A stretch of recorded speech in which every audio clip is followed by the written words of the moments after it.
Hello bachcho, let's see this question, and here this question says differentiate between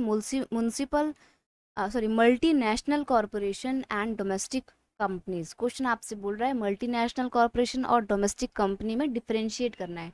differentiate करना है तो दो अलग कॉलम बना के करेंगे, आंसर ज़्यादा अच्छा लगता है। एक तरफ लिखेंगे मल्टीनेशनल कॉरपोरेशन जिसको हम बोलते हैं एमएनसी, और एक तरफ लिखेंगे डोमेस्टिक कंपनीज। देखो डोमेस्टिक कंपनी तो नाम से पता लग रहा है जो एक डोमेस्टिक लेवल पे काम करने वाली कंपनी होगी, देश की कंपनी होगी।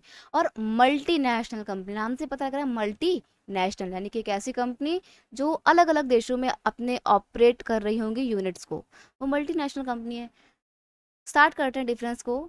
मल्टीनेशनल कंपनी में अगर बात करें तो these companies own and control production in more than one nation. ये वो कंपनी होती हैं जो अपने प्रोडक्शन को एक या एक से ज़्यादा देशों में ऑपरेट करती हैं। वहीं डोमेस्टिक कंपनी की बात करें तो दीज कंपनीज ओन और control production with in the boundary of nation. ये एक देश की सीमा के अंदर ही रहकर काम करती हैं और देश की बाउंड्री के अंदर रहकर ही प्रोडक्शन को कंट्रोल करती हैं। इसका ये दूसरे देशों में जाकर अपना प्रोडक्शन यूनिट स्टैब्लिश नहीं करती हैं। Production is organised in complex way. देखो मल्टीनेशनल कंपनी का जो काम करने का तरीका होता है ना, वो बड़ा कॉम्प्लेक्स होता है।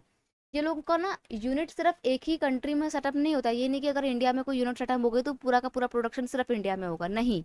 ऐसा हो सकता है कि मान लीजिए कि कोई कार बनाने वाली मल्टीनेशनल कंपनी है, तो ये कार बनाने वाली मल्टीनेशनल कंपनी अपने व्हील, अपने पहिए अमेरिका से खरीद रही है, अमेरिका में बनवा रही है।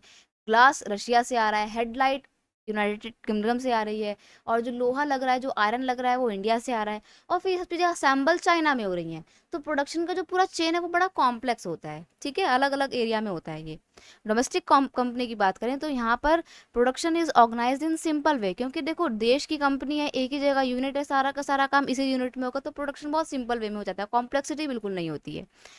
मल्टीनेशनल कंपनी की बात करें तो they have capacity to invest a huge amount. देखो बड़ी बड़ी कंपनी होती है, बहुत पैसा होता है इनके पास। कई बार तो एमएनसी के पास इतना पैसा होता है कि जितना एक गरीब देश का पूरे साल भर का बजट नहीं होता ना, उतना ज़्यादा तो उसका टर्नओवर होता है। तो ऐसे में मल्टीनेशनल कंपनी बहुत पैसा इन्वेस्ट करती हैं। डोमेस्टिक कंपनी की बात करें तो देखो देश के अंदर है, छोटी कंपनी है, तो पैसा भी ज़्यादा नहीं होगा, लिमिटेड लेवल पे ही वो इन्वेस्टमेंट करेगी। They have limited capacity to invest. Pepsi, Samsung, Apple etcetera are some multinational company. देखो ये पेप्सी है, सैमसंग है, एप्पल है, ये वो मल्टीनेशनल कंपनी है जिनके अलग अलग देश के हिस्सों में ऑपरेट यूनिट हैं, यानी कि फैक्ट्रीज एंड ऑफिसेज हैं।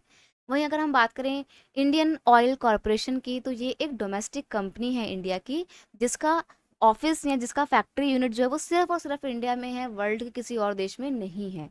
तो डोमेस्टिक कंपनी और मल्टीनेशनल कंपनीज के बीच में जो डिफरेंस था, I hope you understood it very well. Best of luck.